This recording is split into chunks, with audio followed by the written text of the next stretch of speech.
बिहार के विविध उच्च शिक्षण संस्थानों के 45 विद्यार्थियों का प्रतिनिधिमंडल आज राष्ट्रीय प्रौद्योगिकी संस्थान NIT तिरुचिरापल्ली के लिए रवाना हुआ।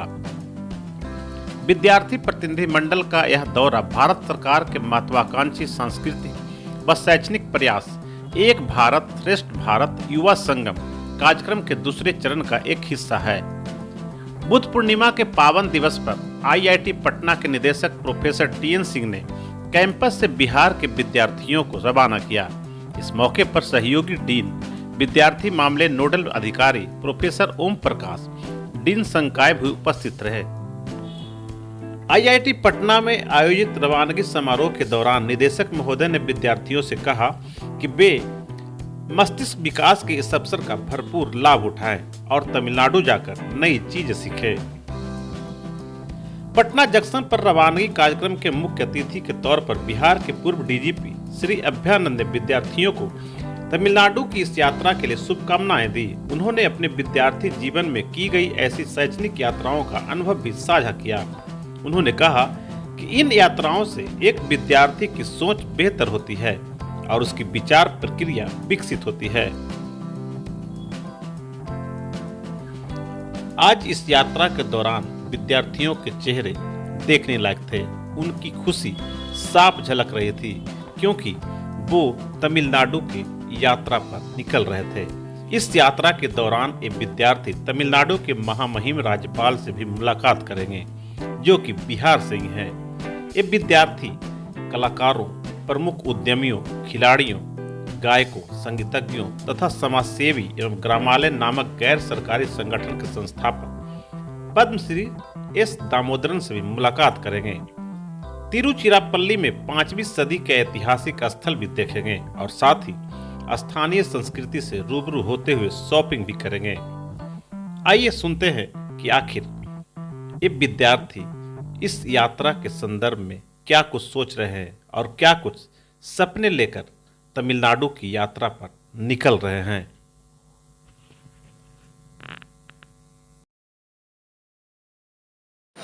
हम लोग तमिलनाडु जा रहे हैं क्योंकि यहाँ का कल्चर हम लोग वहाँ दिखा सके और वहाँ का कल्चर वो लोग यहाँ दिखाएंगे। वहाँ से भी तमिलनाडु का भी बच्चा हम लोग यहाँ आ रहे हैं IIT पटना में, और हम लोग बिहार से हम लोग तमिलनाडु जा रहे हैं। हाँ, ये सब होना चाहिए। इससे ये होगा देश में आपस में बच्चे मिलेंगे, एक मतलब नॉर्थ के बच्चे साउथ से मिलेंगे, वहाँ कल्चर देखेंगे, वहाँ से सीखेंगे। और जैसे चलता है, मतलब जैसे साउथ में बोला जाता है हिंदी लैंग्वेज तो मतलब उतना प्रेफर नहीं किया जाता है, तो नॉर्थ से भी बच्चे जाएंगे, वहाँ के लैंग्वेज सीखेंगे, वहाँ समझेंगे उनके बातों को। वैसे ही साउथ से बच्चे नॉर्थ आएंगे, वो भी हिंदी को जानेंगे और देश में एकता मतलब और बढ़ेगी और ज़्यादा। बहुत फ़ायदा है, जानने को बहुत कुछ मिलेगा। हम लोग बिहार से पहली बार बाहर कहीं ट्रैवल कर रहे हैं तो वहाँ जाकर हम लोग को बहुत कुछ नया सीखने को मिलेगा। और युवा संगम के तहत भी फर्स्ट टाइम ही जा रहे हैं तो ये भी जानने को मिलेगा कि इसके तहत, और फिर वहाँ से पता भी चलेगा कि हम लोग के लिए बहुत प्रॉफिट है। सर भी बोले कि वहाँ से आने के बाद अगर आप एक्सपीरियंस अपना शेयर करेंगे तो आप लोग के यहाँ इसमें बहुत तरह की मदद मिलेगी। बाद में राजभवन या फिर कहीं पर आपको पुरस्कार भी दिया जा सकता है और हम लोग बहुत एक्साइटेड भी हैं वहाँ पर जाने के लिए। हमारे देश के प्रधानमंत्री माननीय नरेंद्र मोदी द्वारा एक भारत श्रेष्ठ भारत के तहत हम लोगों को तमिलनाडु के कल्चरल को जानने के लिए और बिहार के कल्चरल को रिप्रेजेंट करने के लिए भेजा जा रहा है। और यह मतलब बहुत ही ज़्यादा लाभदायक है ताकि हम लोग वहाँ जाके अपना रिप्रेजेंट करें और उसके बारे में जाने, सीखें। और इस टूर का मुख्य नाम है एजुकेशनल टूर, मतलब कुछ ना कुछ सीखने के लिए मिलेगा।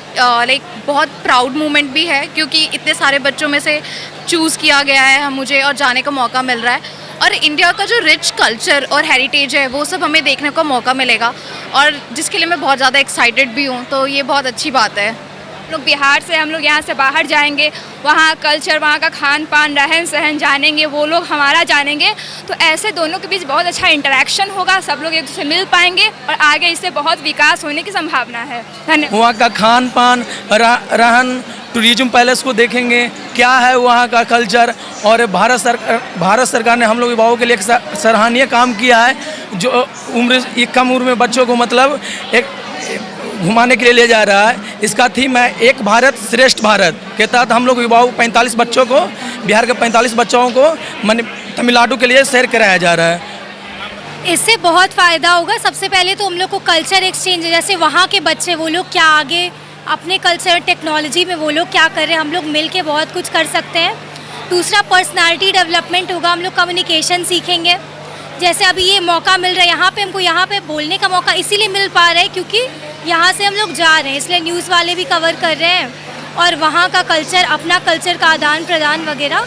और गवर्नमेंट का ये बहुत अच्छा इनिशिएटिव है, इसके तहत जाने का मौका मिल रहा है और 22,000 एप्लीकेशन में से सिर्फ 45 सिलेक्ट हुए, तो ये अपने आप में बहुत प्राउड वाली बात है। हम लोग को फ़ायदा होगा क्योंकि हम लोग जानेंगे बेसिकली वहाँ के कल्चर के बारे में, और वहाँ कल्चर के बारे में जानेंगे और हम लोग अपने कल्चर को रिप्रेजेंट करेंगे वहाँ पे। तो मतलब यहाँ वहाँ हम लोग को भी फ़ायदा होगा और वहाँ पे भी मतलब सबको हम लोग से फ़ायदा होगा क्योंकि हम लोग भी अपना रिप्रेजेंट करेंगे अपने मतलब कल्चर को। यह दल 14 मई 2023 तक तमिलनाडु में ही रहेगा। इन विद्यार्थियों के साथ IIT पटना का शिक्षक और स्टाफ भी जा रहे हैं। एक भारत श्रेष्ठ भारत की संकल्पना प्रधानमंत्री नरेंद्र मोदी की है और जिसका ध्येय भारत के विभिन्न राज्यों के मध्य एक सांस्कृतिक जुड़ाव कायम करना है। इस यात्रा के फलस्वरूप बिहार के विद्यार्थी तमिलनाडु राज्य और इसकी विरासत से परिचित होंगे। यह उनके लिए बहुत उपयोगी और शैक्षणिक यात्रा सिद्ध होने वाली है।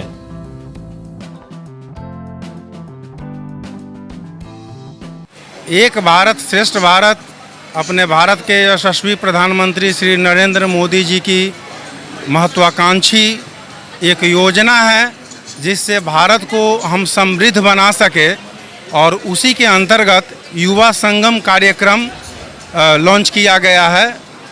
एक्चुअली युवा संगम जनवरी से शुरू हुआ है और इसके पीछे अभी आप लोग सुने होंगे 2-3 महीने पहले जनवरी फरवरी में तमिल संगम बनारस में हुआ था और जिसकी सफलता से उत्साहित होकर युवा संगम कार्यक्रम को आगे बढ़ाया जा रहा है। यह युवा संगम का फेज़ 2 प्रोग्राम है और इसका मेन जो परिप्रेक्ष्य है कि हम भारत के विभिन्न राज्यों को जोड़ें। तो इस बार फेज़ 2 में 20 राज्यों को 10 पेयर में जोड़ी में बांटा गया है, जिसमें बिहार को तमिलनाडु के साथ अटैच इस बार पेयरिंग की गई है। बिहार में युवा संगम फेज़ 2 के नोडल इंस्टीट्यूट IIT पटना है और तमिलनाडु के नोडल इंस्टीट्यूट IIT त्रिचिन्नापल्ली है। और जैसे हम लोग बिहार से 45 कैंडिडेट्स को सेलेक्ट किए हैं, different student in campus off campus, वैसे ही तमिलनाडु से भी सेलेक्ट हुए हैं। आज बिहार से 45 बच्चे और 5 कोऑर्डिनेटर्स उनके साथ तमिलनाडु के लिए निकल रहे हैं, जो वहाँ 7 दिनों तक तमिलनाडु के विभिन्न जगहों पे जाएंगे। पर्यटन, प्रौद्योगिकी, प्रगति, इन चीज़ों से परस्पर संपर्क, ये सारी चीज़ों को ध्यान में रखकर वहाँ विजिट करेंगे, भ्रमण करेंगे। वैसे ही 10 मई को तमिलनाडु से 45 लोग और 5 कोऑर्डिनेटर्स यानी 50 लोग आ रहे हैं, जो बिहार के विभिन्न जिलों में विभिन्न पर्यटन जगहों पे कुछ जो लोकल प्रौद्योगिकी है उस चीज़ों को देखेंगे, यहाँ की प्रगति को देखेंगे। फिर लोकल लोगों के घर पे भी जाकर मिलेंगे, यहाँ के खान पान रहन सहन से रूबरू हों, ताकि फिर वो जो लौट कर जाए अपने स्टेट में तो वहाँ बता सके।